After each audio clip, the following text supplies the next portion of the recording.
ACB విచారణకు పోతుండు. ఇక కేటీఆర్ అరెస్ట్ ఉత్కంఠభరితంగా సాగబోతా ఉన్నది. ఏ క్షణంలోనైనా అరెస్ట్ కావచ్చు అని మొత్తం కూడా హల్చల్ చేసిరు కదా. ఏం జరిగింది? పోయేదానికంటే ముందు ప్రెస్ ముందు మాట్లాడిండు, వచ్చిన తర్వాత ప్రెస్ తో మాట్లాడిండు. పొద్దుగాల ఏవైతే క్వశ్చన్స్ అయితే అడిగారో సాయంత్రం వరకు ఆ 4-5 క్వశ్చన్లు రిపీట్ చేసి అడిగారు. భోజనానికంటే ముందు అదే, భోజనం తర్వాత అవే క్వశ్చన్స్.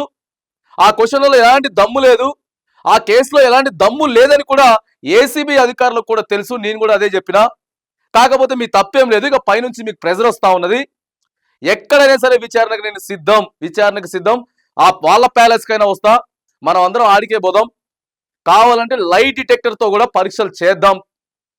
తప్పైతే బాజాప్తా నేను శిక్షకు రెడీ అని చెప్పేసి బాజాప్తా చెప్తున్నాడు కేటీఆర్ బాజాప్తా చెప్తున్నాడు. నిజంగానే తప్పు జరిగితే, అవినీతి జరిగితే, నిధులు దుర్వినియోగం జరిగితే అంత గట్టిగా సరే చెప్తాను అనుకుందాం.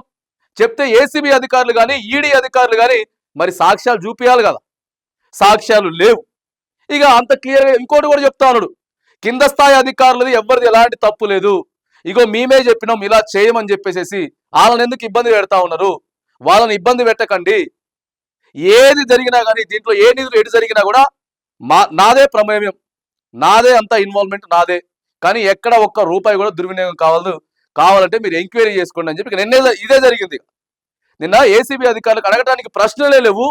అడిగిన దాన్ని తిప్పి అడిగిరు తప్ప దాంట్లో ఏం లేదని చెప్పి మరి కేటీఆర్ నిన్న క్లియర్గా ఇదేదో మనం చెప్పే ఊహించుకొని చెప్పే మాట కాదు. ఆయన వెళ్లే ముందు ఉదయం అదే చెప్పిండు, ప్రెస్ మీట్ కి వచ్చిన తర్వాత కూడా మరి అదే చెప్పిండు.